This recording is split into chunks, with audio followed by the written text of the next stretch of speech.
On this episode of Internet Business Mastery, we discuss with you the biggest mistake that every internet marketer makes, and we share with you how to avoid it. And in a quick tip, we share one of the fastest ways we know to build your own following.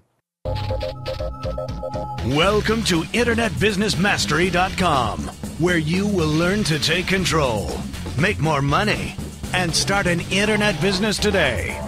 Here are your hosts, Sterling and Jay.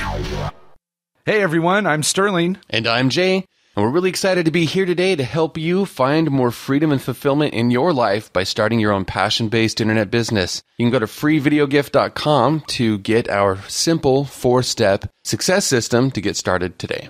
So Jay, what's up in this wonderful world of internet marketing? Well, let's see. Yesterday, at least yesterday as we record this, was my birthday, which was cool. And, I decided we planned out to actually record this yesterday on my birthday. And I'm like, you know what? I don't feel like recording on my birthday. I mean, I really enjoy doing the podcast, but I'm like, you know what? I'm just going to get out and do whatever it is that I want. Time to play. I was like, so I Skyped you a message and said, do you mind if we do this tomorrow? I think I'm going to go to breakfast. So that was fun. That was nice. And then it just kind of went from there, spending all day just doing whatever my whim was, going to, I went and checked out a whole bunch of fancy cameras that I'm salivating over at the Pro Photoshop supply store. And then I walked down and saw a movie and went out to all my favorite places to eat and went shopping for clothes of all things, actually. Something I do very rarely, but it was actually kind of fun. Huh.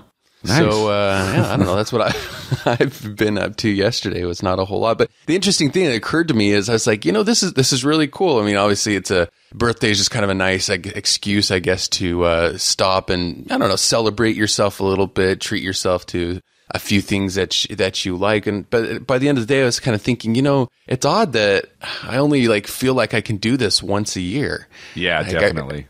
I really should do it more than once a year, allow myself to do a day like this and, for whatever variety of reasons. So that was just an interesting thought. I guess that's one of the points I wanted to make and all that is, how often do we stop and do that and just kind of the couple days before that, we had discovered some really good news about Internet Business Mastery that in March we had beat one of our key goals by 57%. So, that's significant. So obviously that, was a cool reason to celebrate too, or, just kind of like going, hey, you know what, if I reach a certain goal, maybe I'll just take a day and do whatever it is that I want and allow myself that luxury. So just a thought or a challenge out to everybody is like, why do we only celebrate ourselves once a year? Why not more than once a year? Yeah, I mean, my birthday was a couple weeks before that, and it's funny because on the other hand, too, I did do a little bit of work on my birthday, but I 100% chose it.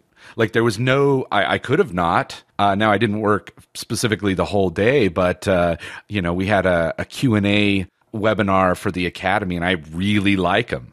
I like doing them, so I chose to do it even though it's my birthday, Right. So it's the key is really to be able to not only, take time to celebrate life, right? And do some fun things as well as internet business, but also not be limited to that. I really enjoyed doing the Q&A, so I did it even though it was my birthday. So it's just having that choice really is the, end result of doing this.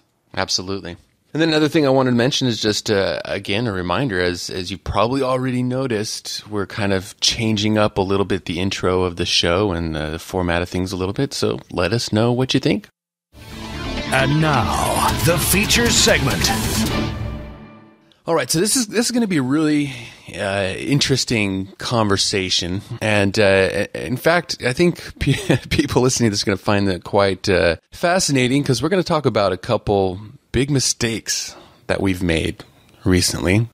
We figured it's been a little while since we've talked about things that we didn't do so well. So why not do an episode? Yeah, it's certainly much harder to do so. Admit the problems, but for me, I always was like, well, that's kind of the fun of the show too, is people to be able to learn from our mistakes so they don't have to. Right. Well, and it's, it shows that it's like, look, it's not that we're like, because it's always unfortunate when we talk to, teaching somebody or talking one-on-one and they're getting all excited and then they're kind of like, yeah, but you're you. No wonder it worked. And it's like, what? It's not like I have like some superhuman power or, like I was. Yeah, no way. born into some kind of special opportunity that you can't have as well. And so when we share those downsides, it's like, look, we still run into some of the same problems and mistakes. I think it helps people see it's like, oh, yeah, sure. Like they're just like me. I could do this too. So here you go. So a couple stories. Let's start out with a couple stories, and I think you've got a good one to share with us to begin here, Sterling. Yeah, I guess the first one is for the last, almost 3 years now, or maybe more, since we've had the Academy. We basically recently have just really honed in the inside of the Academy, made it as simple as possible, did all this. Now, on the outside of things, our sales funnel, we realized, was the exact same thing with no testing from the very beginning. From, let's say, 3 years ago. And basically, we made very specific decisions, the best of our ability at the time. But we most certainly didn't test. We didn't test prices. We didn't test the sales page. We didn't test anything. We just did it, just like went, okay. And I mean, a little later, we'll talk about some of the specifics of what we did, what processes we went through to make the decisions for the price and stuff like that. But just recently, we finally started doing the stuff that, of course, everybody says to do, and we do in a lot of other aspects of our business, but for some reason, we didn't do it here in the sales funnel part of the Academy. We started testing, tested different styles of sales letter, whether it be video sales letter or just the regular text sales letter, as well as different prices. And we found the right price through testing based on, even offering even a better value for people than we figured it already was in the first place. And we found that. And the funny thing is that's why last week we had what was it, 57% above the goal we had for that month. We made that much more for income. The month of March, we had a particular goal of what we wanted the Academy to make, and it beat it by 57%. And also all around since the beginning of the year, the income into the Academy has more or less doubled. Yeah, it's been absolutely amazing. And again, the crazy thing is, of course, we're going, why didn't we do this from the beginning? Why didn't we test? And again, let the community tell us what it is they want and how they want it, as we do with the products and everything else. But it's testing every little aspect of the process that, I just lost you. Is so important. And, we're just hitting ourselves going, wow, if in just a couple of months we can have that big of a raise, clearly what would it have been if we had been doing this all along for the last 3 years? Yeah, it's interesting that as much as we've talked recently about, those 4 money magnifiers, you can get more traffic, you can convert more of that traffic, you can keep your customers longer and make more money from each customer, or you can provide new products and value. Each of those 4 things boost your income. Conversion, we definitely had neglected for a long time, and I guess we just kind of assumed it's like, the original price of the Academy was something that, we just kind of, in many senses, it kind of seemed arbitrary. It was based on, market research and a few things like that, but, clearly a different price in the end would actually have made us more money this whole time. So, well, and would have helped more people. That's the other part that's crazy. Right. How many more people could we have reached? Yeah, exactly. In the last 3 years, had just the tiniest, it's a tiny price difference. That's all. But it was enough to, make that many more people coming in. So it's, it's just a learning experience. That's the, fun of this as well as, making the mistake and trying to learn from them as fast as possible and moving on. Okay, so you presented the question, why didn't we do this earlier? And we'll just hold that thought for a second because we're going to answer that question. And it's going to lead into this, the main point of this episode, which is, what is this biggest mistake that every internet marketer makes? Every marketer in general makes. In fact, every entrepreneur in general makes, without exception. I don't know anybody who's free of this, of making this mistake. And then, of course, how can you avoid making this mistake? So here's another story before we dive into that to kind of illustrate this. And that is, recently, a lot of people recall we were planning on holding a live event. And so, this live event had stemmed out of last year as part of the traffic attraction formula launch. we had tacked on, okay, and if you buy Traffic Attraction Formula, you'll get access to this live event in Portland as well. And we had done that for, once in the fall, we had done a live event because we did 2 launches of Traffic Attraction Formula, one just internally to our own list and the one to our joint venture partners lists. And so the first one for the internal people was held in fall here in Portland. It was a great event, a lot of fun. People attended, had a good time. We also made some extra money selling other tickets. So the Traffic Attraction people got in free, and we sold some other tickets, made some money as well. We were just going to try to kind of repeat that same thing. And, sadly this time around, even though we're like, okay, it worked last time and we felt like we're doing, pretty much exactly the same thing. And, we'll even, put a little more, we didn't even put that much effort into selling extra tickets. We just put out a few emails or I think it might've been like maybe 2 emails, a couple videos and sold some extra tickets. But this time we were like, okay, well, we'll try even harder. We'll put out, we'll do a webinar, we'll do a couple videos, we'll send more emails, we'll bring in some other speakers. And, we'll make it the biggest offer we've ever made. In fact, pretty much somebody could have bought a VIP ticket for $2,000, but they would have been getting pretty much access to everything that we have, the academy, our new time management course. We had a conversation on the phone. You and I were just like, well, what else can we throw into this thing? Let's just try making the biggest offer we've ever had. Yeah, live in-person coaching. Live in-person coaching, email access to us for months. It was like as much value as we could think of possibly pouring into that thing. And here is the stark truth of what happened. So we put out the first video in the sales letter and nothing happened. No sales. Well, and then the second thing was just that, we did a webinar with the biggest numbers we've ever had. More people signed up for it and more people viewed it than we've ever had on any webinar. So we've got tons of people on the webinar, biggest offer we've ever had, and we didn't totally discourage. We're like, oh, this is odd. We're like, well, let's get them on the webinar because clearly like something, maybe that video, just something about it. Webinars always perform well for us. So let's just concentrate on getting people on the webinar. Biggest numbers of webinar ever, best offer we felt like we'd ever had. And here is literally what happened. One person bought, and that person was my dad.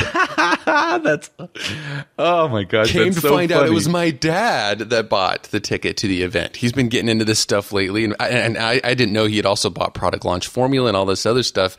And so I was like, what? Because I remember you said, oh, well, look, there's a sale.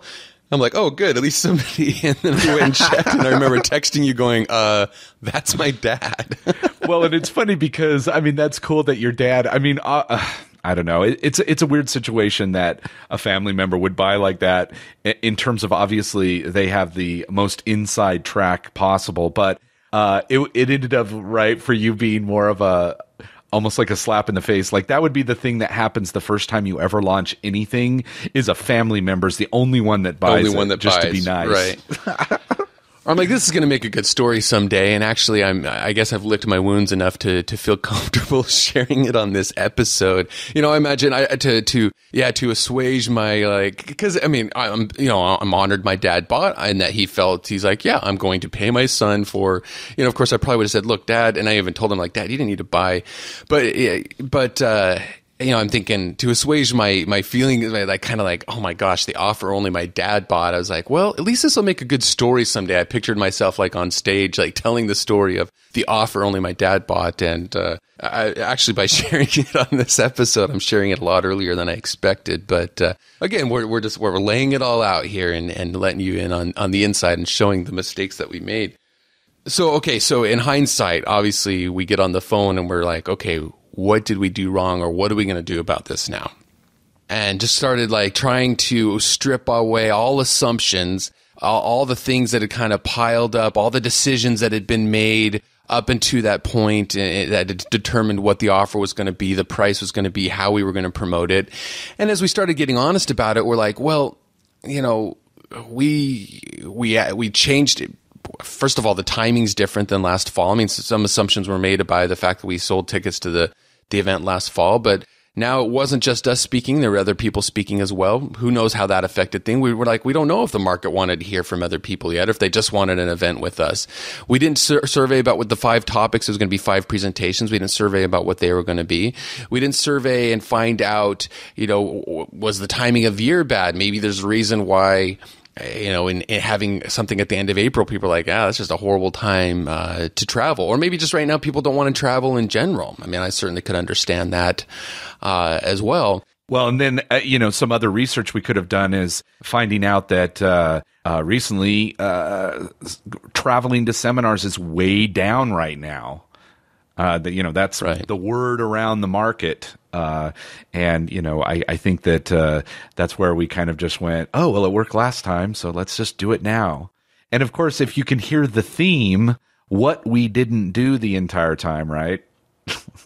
What we didn't do and what we did do, and the problem that we did do is that we made far too many assumptions. We fell victim to something we've now coined as marketing arrogance.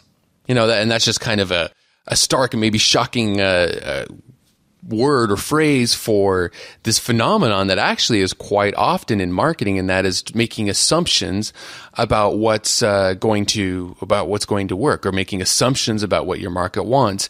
And it's interesting. I mean, you hear that story about that analogy of the frog in boiling water. If you throw it in right away, it jumps out and goes no. But if you just slowly bring the temperature up, then it doesn't realize that it's in hot water. And that's kind of a morbid analogy, but I think that's partly what happened to us here. It was this one small assumption after another, going all the way back to, really, we don't know if tacking on a live event on top of traffic attraction formula did or didn't sell more tickets of that coaching course last year for us. It's just something we saw a lot of other people doing, and so we're like, well, maybe that's what needs to be done in order for for your launch to stand out in the marketplace these days. And so then on top of that, it was us trying to okay, well, we're already doing this thing for free for those people. Maybe we can sell some other tickets. We're making assumptions based on our last event, but all these things had changed in the meantime. And without really thinking about it, just kind of throwing in what the topics were going to be, throwing in other speakers. And it was all just one small assumption after the other, made it to where next thing we knew, we were like multiple degrees off of the course that actually probably would have worked best. And, what we did immediately is we emailed out to the traffic attraction people who had, told us that they were going to be coming to the event, and said, well, so this is interesting. We're finding people aren't wanting to buy tickets to this event. Would you guys prefer something like a virtual online event?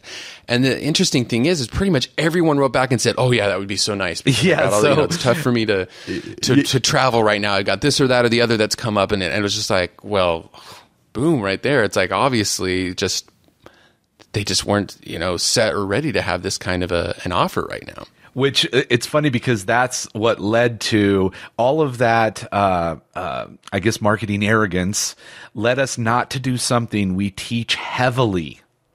And we do heavily normally. It's just because we assumed all these things, we didn't do it. And that's survey. And the sad thing is, we teach this everywhere. On the show, we talk about surveying your community and asking them directly what they want. We talk about it in the monthly Q&A in the Academy. We talk about it throughout the Academy courses. And we constantly say, when somebody asks us on the monthly Q&A something specific, we say, well, that depends. You need to ask your market.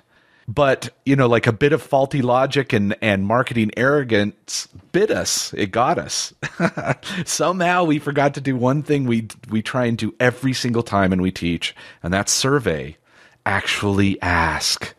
I mean, it's funny because we talk about how nice is it that we can just go to our community and say, what do you want? And they'll tell you. And then you just provide it. We just forgot it this time or whatever, skipped it.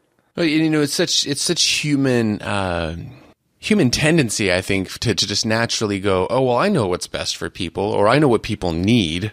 And in some ways we do have the benefit of experience, and we're teaching people who want to get to where we're at. And we're like, well, here are the, 10 things that those people need in order to arrive to this point. But in marketing, the number one rule is you got to sell what people want versus what they, and still provide what they need to make it work, but you got to market to what they want too. And you also need to deliver what they want and what they need in a way that they want to receive it. Yeah. Now, clearly, I mean, you send out one email to those people that were already getting the event and said, would you rather be virtual or have to fly here live? And they're like, oh my gosh, virtual for sure. And then it's like, Had we just done that before, there wouldn't have been 2 weeks of launch and, you know what I mean, all that other stuff. And look at how simple that was. An email answered it within those group. Then we could have sent a survey out to the main group.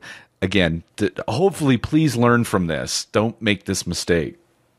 So now let me ask you this question, Sterling. In an ideal situation, how would you go about making a marketing decision? How do you make marketing decisions?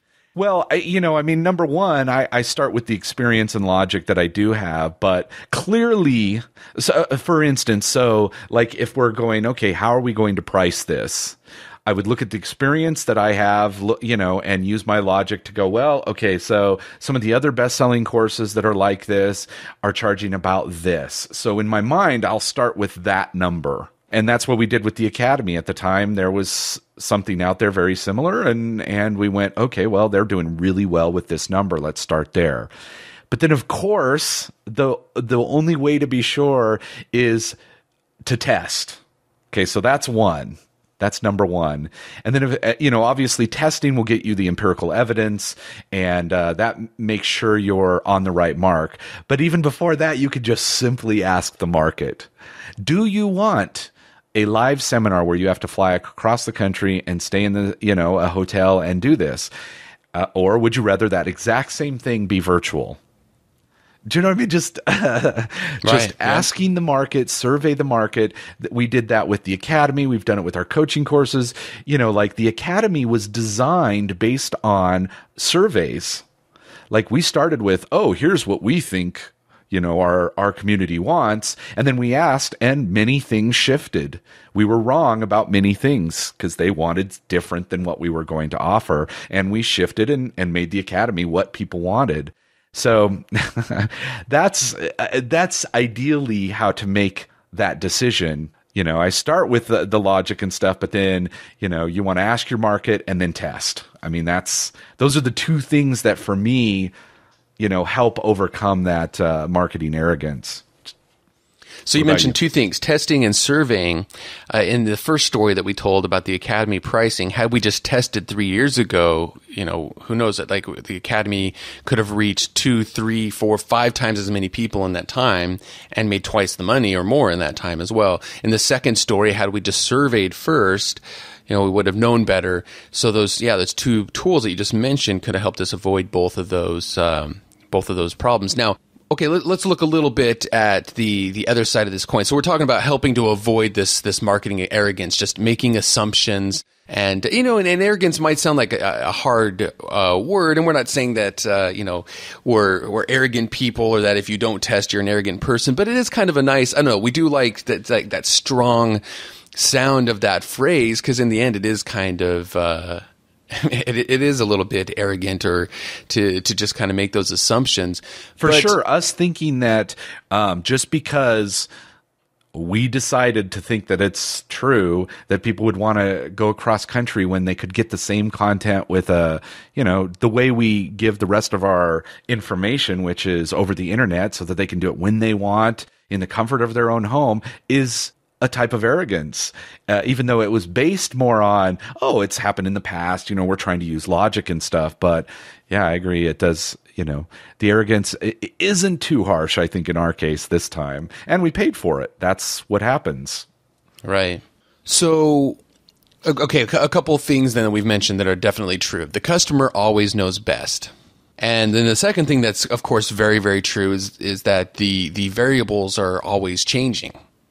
So even, the moment you test something and figure something out, the same thing 6 months or a year later might not, be the same, especially in the internet, in internet marketing, because things are constantly changing in terms of, how people are interacting with information and how, what people are, things are constantly evolving because humans are constantly evolving. Our lives are constantly changing, and then the technology is constantly changing. So variables change very fast in this world that we're operating on the internet.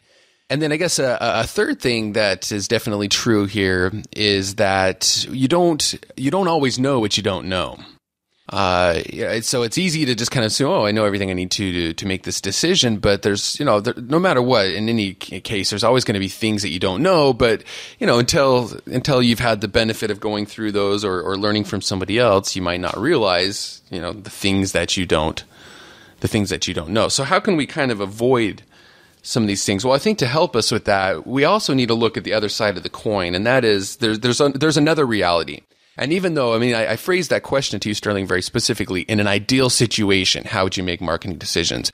But there's another truth, so I'm listing off all those truths. Customer knows best. Variables are always changing. It's hard to know what you don't know. But there's another truth too, and that's like, well, we have completely limited time and resources. And the truth of the matter is, in our business right now, there's probably every day, dozens of decisions being made. Some of them we just make very quickly, don't even think about. Some of them are probably frivolous and don't make a big, necessarily a big impact in our business. And then some do, as far as like what product are we going to launch or what the price of this product is going to be. But because of that limited time and resource, it's actually not possible for us to test every tiny little thing in our business. It just, there's a complete diminishing returns. At some point, like you'd end up not being, getting information back at all because you're trying to, set up too many tests and monitor too many things. And so, there is that limitation to things, especially if you think about somebody just starting out in internet business. They might not know yet what to test. We're here telling them, okay, and hopefully they keep in mind, it's like, yeah, it's important to test and survey and, in order to make these decisions as best as possible. But, there is a learning curve a little bit in learning the things that you should test, or what are the most important things to test, or how do you test those things. And, if you've only got a couple hours a night to work on your business, do you have enough time to test all the things that have to be tested? So what do you do in those cases? We're saying in an ideal situation, you would test and survey for everything, but the limitation of time and resources makes it so that we can't. So here are a few suggestions to help in those cases. Well, the first thing is you got to do some triage and test the most important things. I think something like the price of your product, well, that's pretty darn important. Or like a certain headline to change conversions, well, that's pretty darn important.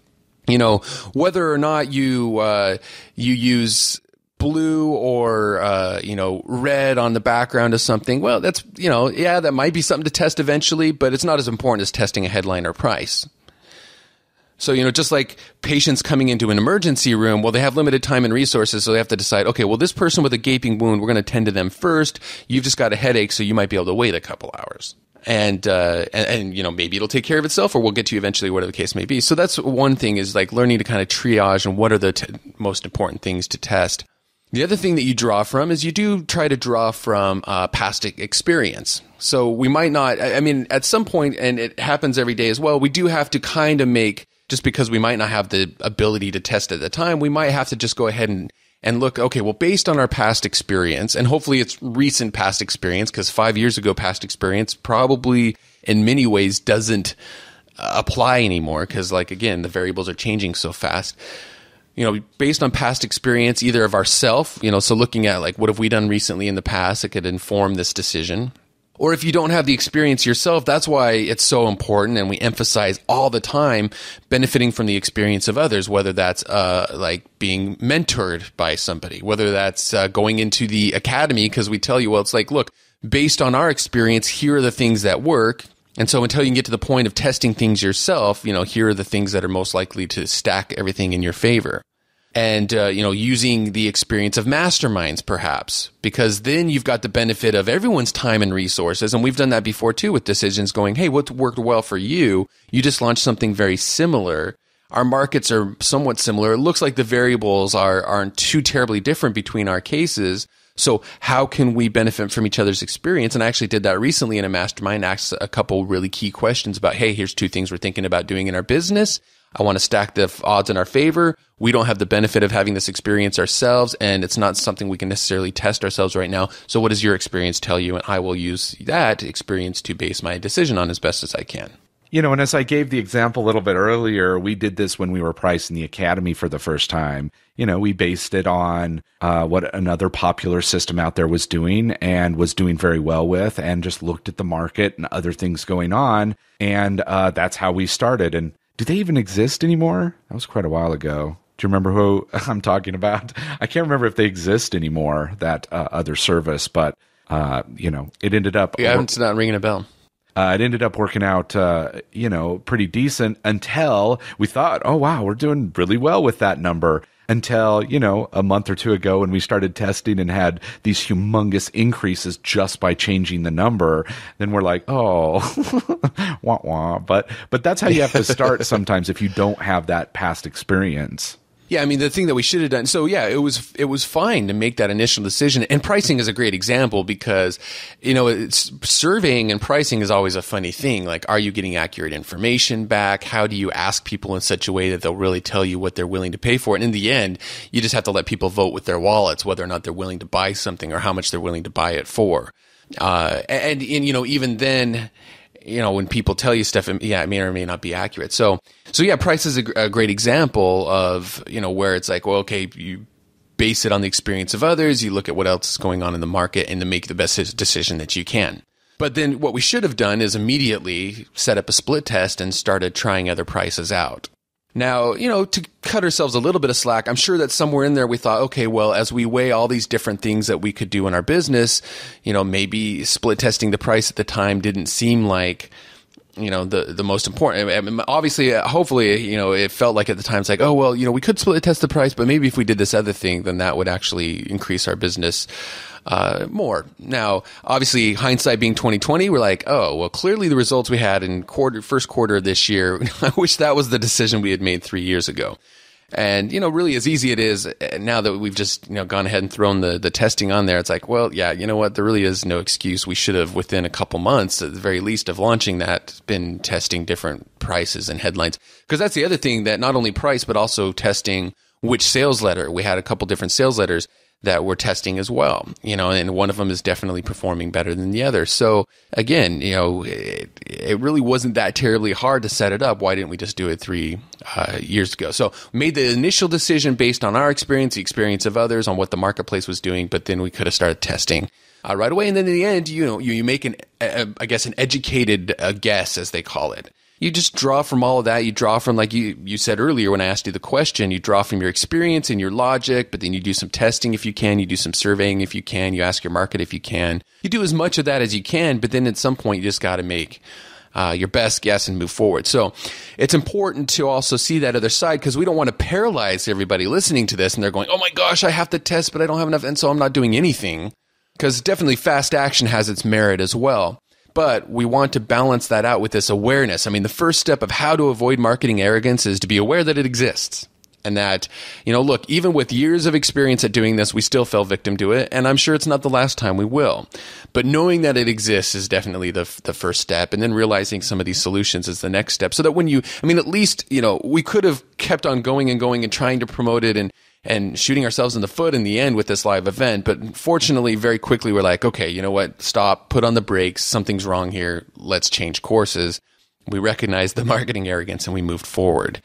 But, it is going to be a balance between momentum and action, because those have their merits as well. But being aware of that potential pitfall that every marketer that we know falls into at some point. So it's just to stress the importance of being aware of it, and then also know the value of using the experience of others to offset the fact that you can't possibly test and survey on every little thing because you just don't have enough time and resources to do it. So that's why it's so important to get a mentor, get a mastermind, sign up for something like the Academy, is so that you can benefit from the experience of others until you have the ability to test for those things yourself. Well, yeah, and even though this episode's actually already going a little long now, it's exactly what we wanted when we started. We wanted to be able to have people not only learn from the successes, but learn from the mistakes that we make, right? Like, here, Absolutely. Now you don't have to wait 3 years to make the same mistake. Absolutely. Learn this right from the beginning. So there you go. So, we'd love to hear if you've ever had a marketing arrogance instance that you have fallen victim to, what you learned from it, how you overcame it, how you could have, let's benefit from each other's experience. So by all means, make your way back to internetbusinessmastery.com. This is episode 121. And in the comments, share your past experience with marketing arrogance and how you overcame it. And then we can all benefit from that as well. All right, on this episode, we have a breakthrough from a long time member of the Academy, Ron Davis. In fact, I believe he was one of our very original charter members from when we first launched the Academy back in 2008.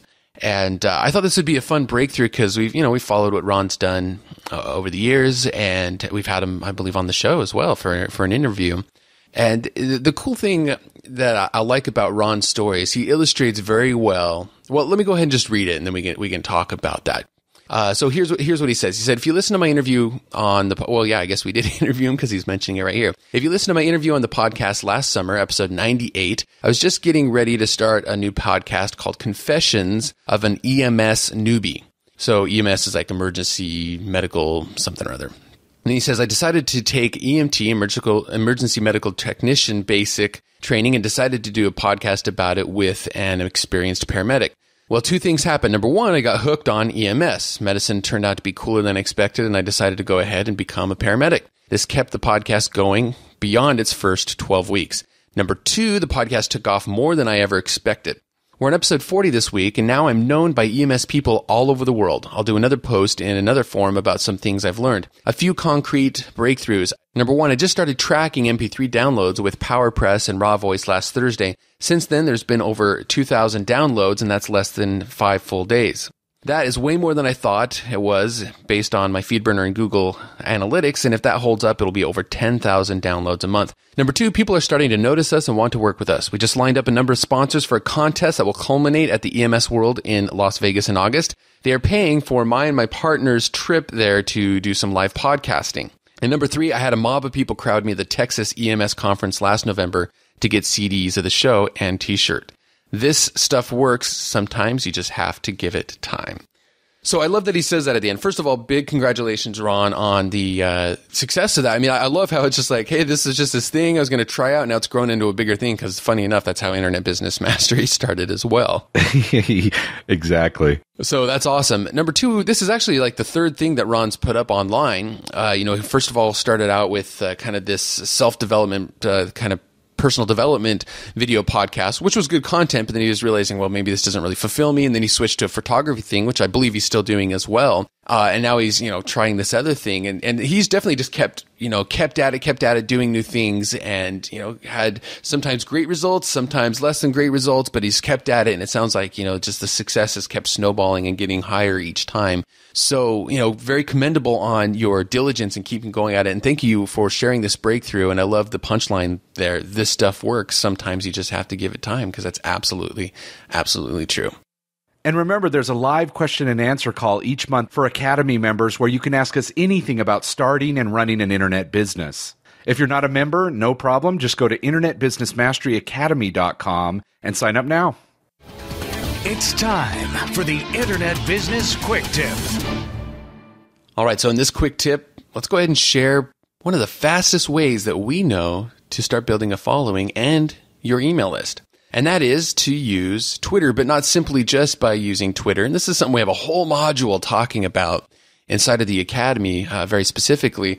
But there's a key tool that we recommend people try out. And it's a tool for finding followers and adding, the very targeted followers gradually over time and building up your following in a nice way. And then you can get those people off onto your email list.